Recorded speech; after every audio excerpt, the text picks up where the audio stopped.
as a nation, and then they can be able to save more, to invest more in the economy.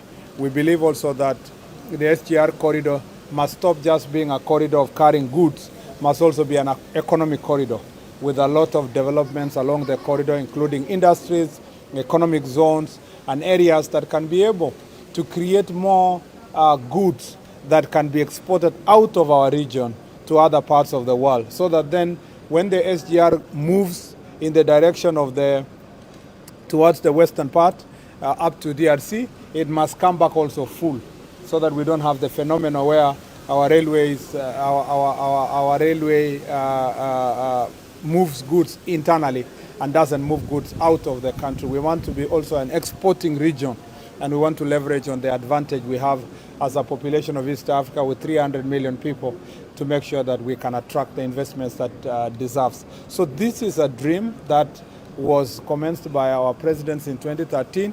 The journey is on. We believe that this is the season and the time for us to deliver on that dream by making sure that we have a joint. The key thing about this meeting is joint mobilization of resources, meaning that therefore we can exchange expertise and knowledge to make sure that we can attract more competitive capital all over the world by virtue of showing them the business model that we have and making the business case that comes with having a population of 300 million people. Asante sana. Thank you. Yeah. Where exactly do you want the investors, the private investors to come in? Buying the wagons or? No, just construction of the railway and investing in it, investing in the economic zones along the railway, putting their resources in building the infrastructure, and then they can recoup it in the long period of time as we run the railway system. We can agree on a model of how do you pay them even as you continue running the railway system. So that's why it's important for us to work as a team. What's the government period to pay? Sorry? What is the framework? Those are factors of negotiation, because you want to negotiate something that can give you affordability, viability and affordability. On the question of viability, this is a viable project. Now the question is, how do you make it more affordable? Then you structure the arrangement with the participation of the private sector. We also, of course, have public sector, but also working with other governments. As you've heard, different nations here have been conversing with different governments. Now we want to go to them jointly and see if we can put together these resources and use them to deliver the infrastructure. Knowing very well, like my colleagues have said, that including Honorable Gasore here, that it is useless for us to build the infrastructure on the other end if there is no seamless connectivity from here to the other. And therefore, we know that we are, the Ubuntu spirit is in us, that we are because you are. So we must make sure that our joint effort is going to benefit us collectively.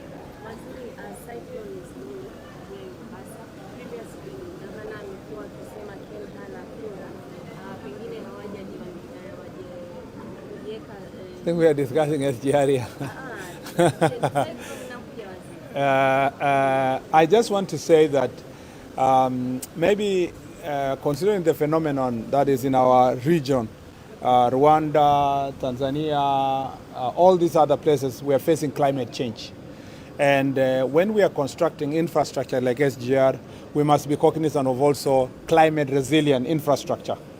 That means that we must contribute to the reduction of the greenhouse emissions, but also we must put mitigation measures to make sure that the infrastructure we are building is solid to withstand floods and withstand storms like predicted in this part of the world.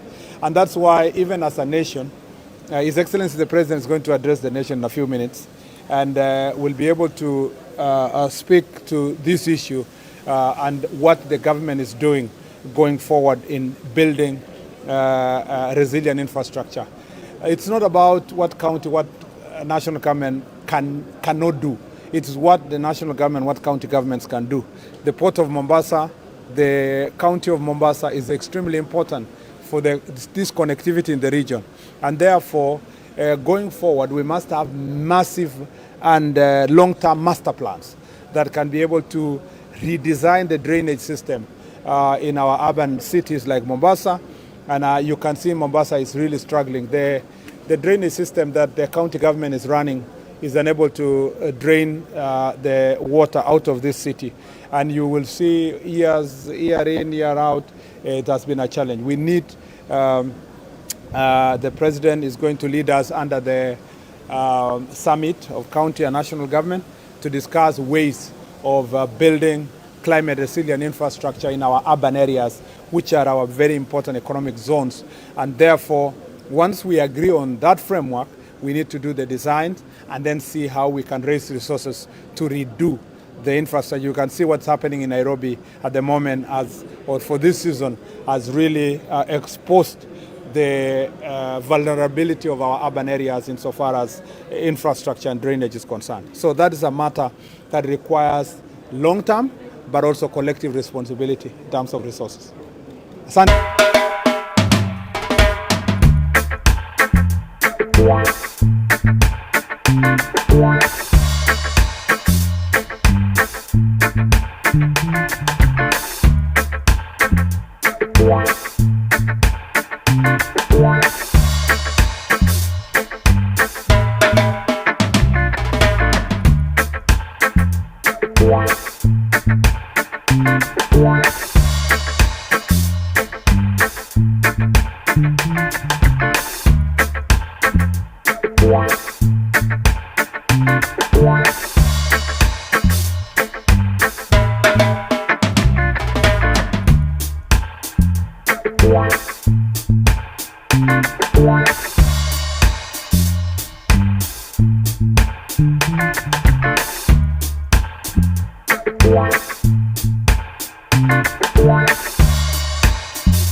Bye.